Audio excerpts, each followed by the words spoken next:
ఆవిడ చూపుల శక్తి ఏమిటో చెప్పడంలో ఒక శంకరుల మాట చెప్పారు, నీలో పిరాగమధికం జనయన్ పురారే. శంకర భగవత్పాదులు ఒక అద్భుతం చేశారు. ఇదే కామాక్షి విలాసంగా చెప్తారు. కామాక్షి విలాసంలో ఒక మాట చెప్పారు, మన్మధుడి కోరిక తీర్చాలనుకుందిట అమ్మవారు. పరమశివుణ్ణి మన్మధుడు కూడా గెలిచాడు ఒకానొక సందర్భంలో అని మన్మధుడు సంతోషపడిపోవాలి తన భక్తుడు.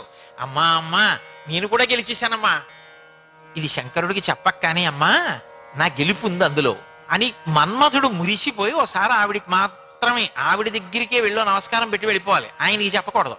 చూడండి, కొంతమంది అతి సౌకుమార్యం కలిగిన హృదయం ఉన్న భక్తులు ఉంటారు. ఏదైనా ఆయనతో మాట్లాడాలనుకోండి గురువు గారికి చేయరు, గురుపత్నికి చేస్తారు. చేసి ఆవిడతో మాట్లాడతారు. ఇది ఇప్పటి సంప్రదాయం కాదు. ననుబ్రోవామని చెప్పవే సీతమ్మ తల్లి అని ఆవిడికి ఫోన్ చేసి ఆయనకి చెప్పమని అడుగుతుంటారు. ఎందుకంటే ఎప్పుడు చెప్పాలో అప్పుడు చెప్తుంది ఆవిడ. కాబట్టి అది జగన్మాత జగత్పితల విషయంలో కూడా అన్వయమేగా. అందుకని మన్మధుడు అమ్మకే చెప్తాడు, అమ్మ ఎప్పుడైనా ఒక్కసారి శంకరుణ్ణి గెలవగలనా అమ్మా, నేను కూడా ఓ బాణం వేశాను అన్న తృప్తి ఉంటుందా అమ్మా, నువ్వు పట్టుకుంటేనే లొంగుతాడా, ఒక్కసారి ఎప్పుడైనా నేను కూడా ఒక్క బాణం వేస్తే నా గెలుపు అక్కర్లేదమ్మా, నా గెలుపు అంటే ఏమిటి, నేను ఓ బాణం వేస్తే ఏమే అని నీ వంక ఇలా సంతోషంగా చూస్తే నేను గెలిచేసినట్టేగా అమ్మా, అలా నేను బాణం వేస్తే నీ వంక చూస్తారా అమ్మా, అడగ్గా అడగ్గా అడగ్గా అడగ్గా అమ్మవారు ఎందుకంటే ఊరుకో నేను చెప్తాలే ఆ మాట ఎందుకంటే పర్వాలేదు, కొంత దారిలోకి వచ్చింది. ఎప్పటికి తీరింది ఆ కథ? కామాక్షి విలాసంలో ఒక చమత్కారం చెప్పారు. అమ్మవారు ఏం చేసిందంటే కాంచీపురం చుట్టూ ఉన్నటువంటి దేవాలయాలన్నిటి నుంచి తన యొక్క తేజస్సుని ఉపసంహారం చేసింది. అందుకే ఇప్పటికీ కాంచీపురం చుట్టుపక్కల ఉన్న శివాలయాలు వేటిల్లో అమ్మవారి మూర్తి ఉండదు. కామాక్షి పరదేవతే అన్ని శివాలయాలకి శక్తి స్వరూపం. అందుకే అన్ని అమ్మవారి దేవాలయం చుట్టూ ప్రదక్షిణంగా పెడతాయి.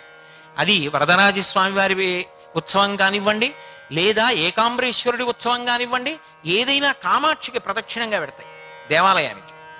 అమ్మవారే అన్ని శివాలయాల్లోనూ ఉన్నట్టు ఇక ప్రత్యేకంగా మళ్ళీ వేరు మూర్తి ఉండదు.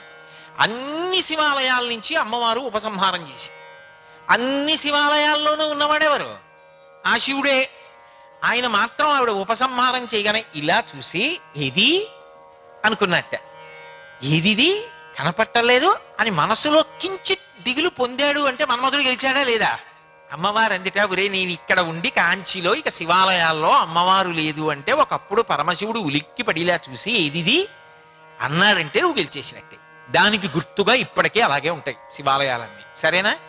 అది ఇప్పుడు గెలిచాడా గెలవలేదా? గెలిచినా ఒక్కసారైనా గెలిచానా మామో సంబరం చేసుకోవాలి కదమ్మా, నలుగురికి భోజనం పెట్టుకోవాలి, పకపకా నవ్వాలి. ఇప్పుడు శత్రువుని గెలిచాను అన్న తృప్తి ఎప్పుడు ఉంటుందండి?